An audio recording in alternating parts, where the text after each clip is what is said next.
Hello యమధర్మరాజా మాట్లాడేది? అవునయ్యా యమధర్మరాజునే. కాదు యమధర్మరాజా, భూమి మీదకి వచ్చిన పానం ఏమి తీసుకోబావు నువ్వు? తీసుకొని పోతాం ఉండియా స్వామి, మాకేం పండ్లు ఉండవా? కాదు, మనం ఉరేసుకొని తెచ్చే పానం బాగపోయా, మన పురుగుల మందు తాగితే పానం బాగపోయా. నువ్వు తీసుకోబావా? తీసుకొని పోతావా? 2 రోజులు ఉండు మానవా, మా పిల్లలతో 3 రోజులు రచ్చబడి ఉన్నది యమలోకంలో. ఎవరో మీరు ఆలు ముగ్గులు కొట్లాడుకుని మా పానాలు తీసుకొని పోకపోతే ఎట్లా అనుకున్నావు నువ్వు? ఓయ్ స్వామి, మా పిల్లం యమపాస్తాన్ని దాచిపెట్టింది నాయన, నేను ఆడుకొచ్చాను. ఆ చిత్రగుప్తంలో యమదూతంలో పంపి మా పానాలు తీసుకోమని చెప్పు. ఏమో నాయన, వాళ్ళకి 2 నెలల నుంచి జీతాలు ఇవ్వలేదు స్వామి.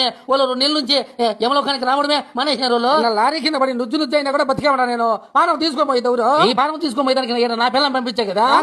రాజా, నీ దున్నపోతుంటది, దున్నపోతున్నా పంపి స్వామి. ఆ తోక పట్టుకుని ఊగులాడతావు పైకి. దున్నపోతుకు వారం నుంచి మేతలేక బక్కచికి పోయి లేమనే లేలా కదల్లా కిందకి నేర్చే కలిసి కింద పడి తడతారు. ఏ స్వామి, నేను భూమి మీద ఎక్కువ రోజులు బతకలేకుండా స్వామి, నేను సోలేకుండా ఎన్ని ఈ పాపాలు ఈ ఘోరాలు, నన్ను నా పానం తీసుకోబోతున్నా ఏమిడా? ఏం నువ్వు మాట్లాడితే భూమి మీదకి నా పిల్లం పంపించే కదా. ఏమంటా ఉన్నది?